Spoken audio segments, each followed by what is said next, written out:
call cinnamon twists. Then I moved on to a British classic, crumpets. But now it's time for one of my all-time favorites, English muffins, and topping it with my avocado hollandaise. But before I get ahead of myself, I have to make the English muffins.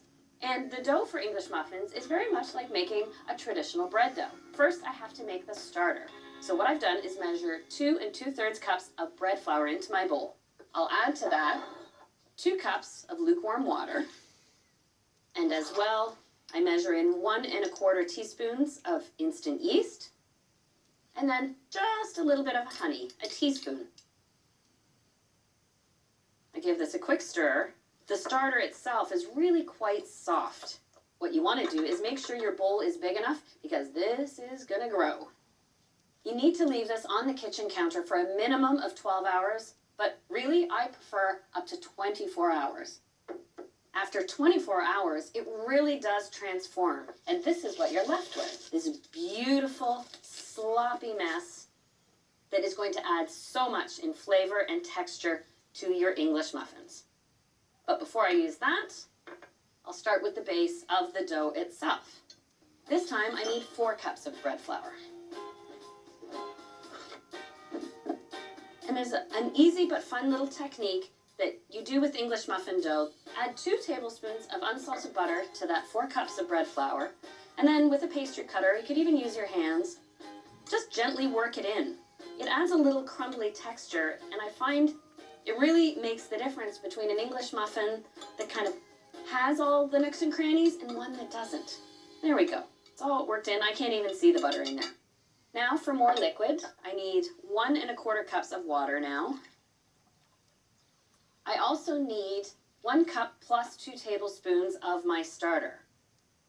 But by weight, what I need is 300 grams. Now I need a little more yeast, 2 1/4 teaspoons. Kind of like the crumpets, you really want to coax the most volume and air in your English muffins. That way they're easy to split in half for toasting and slathering with jam. A tablespoon of sugar, and lastly, a tablespoon of salt. I'll put this on my stand mixer fitted with the dough hook, and I'll let the mixer do its magic for about 5 minutes. First on low speed, then I'll increase it 1 speed, and I'll wait until the dough is smooth and elastic. There we go. My dough is nice and smooth and elastic. It's very springy, I can feel it. Now it's ready to transfer to another bowl. I like this dough because it's easy to handle. It's not overly sticky, but it is nice and soft. There we go. I'll cover the bowl with plastic.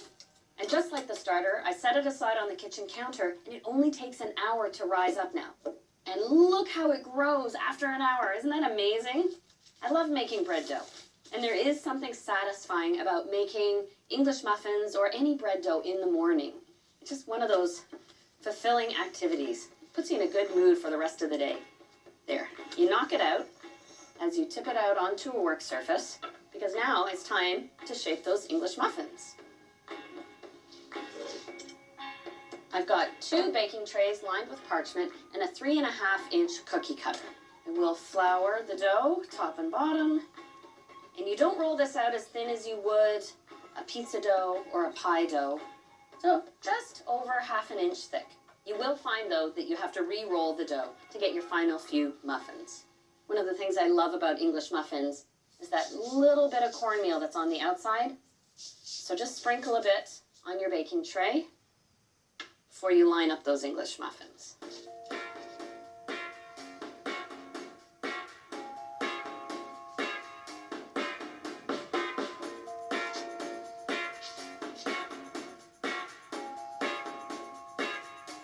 Now, before I set these aside to proof, I sprinkle the tops too with a little cornmeal. And I cover the trays with a tea towel and let them sit just for 20 minutes. And here's what they look like after 20 minutes. So these are ready for the griddle. So to griddle your English muffins, use a griddle pan, and you want to heat it on medium-high. I just give it a light greasing, not a heavy one. And you want to leave space in between the English muffins. So I think 4 will fit on this pan. And doing the English muffins in batches is absolutely fine. I cook these just for 2 minutes on each side. It's really to set that crust and that beautiful brown color. But the English muffins won't be fully cooked. And this griddling step creates a crust on the outside, but it also creates that separation because an English muffin doesn't work unless you can split it in half. That way you can toast it and slather it with the butter and jam. Or, of course, top it with a poached egg and some hollandaise. I'll just keep going until all 16 are done.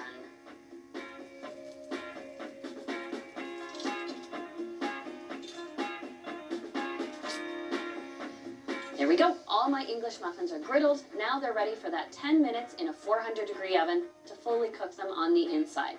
Then they'll be ready to split, and you know what time it is. It's time for Eggs Benedict. And I have a fantastic avocado hollandaise to put on top of them. Plus, I get to show you how to properly poach an egg.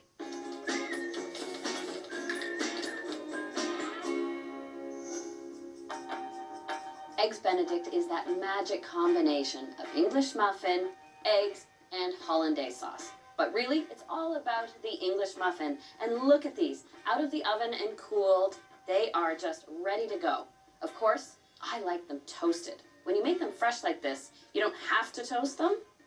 But of course, they keep for a couple of days. And you just split them with a fork and pop them in the toaster or in the oven. Now look at that. Oh, that's what we want.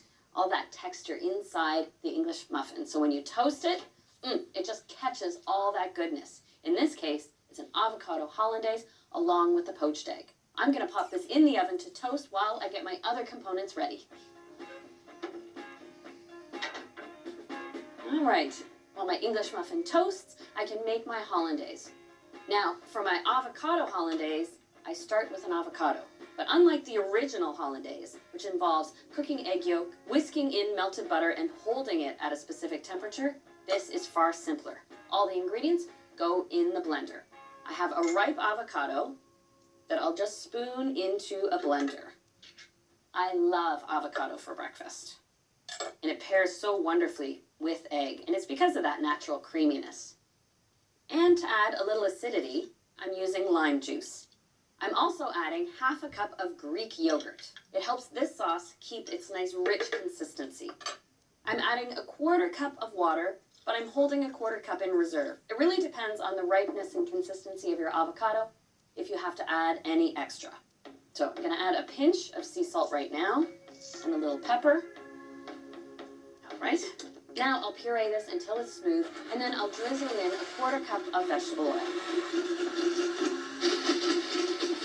Oh, beautifully creamy and rich. And basically the exact consistency of the original hollandaise sauce. I'll set this aside, and now I can move on to poaching eggs. So first thing I do is fill a shallow pan with water. It's about halfway fill. Now the temperature of the water is critically important. I've got steam. I can see bubbles at the bottom of the pot. What's important is those bubbles don't rise up and break the surface, because that means your water's too hot and it's just going to break apart your egg. The next thing you do is add white vinegar to your water. I add about a tablespoon to make your eggs easier to drop into the pan. I crack it into a little bowl first. I grab a slotted spoon. I'm going to create a gentle whirlpool. So when you drop your egg towards the center, that motion spins the egg into that oval shape. A soft to medium poached egg takes between 2 and 4 minutes.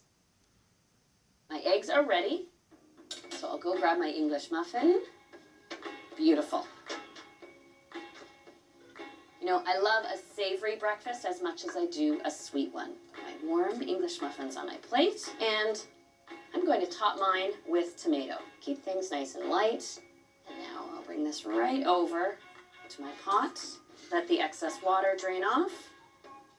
Slide that right on top of the tomato. The warm egg will soften the tomato just right. You could even put some cheese on there.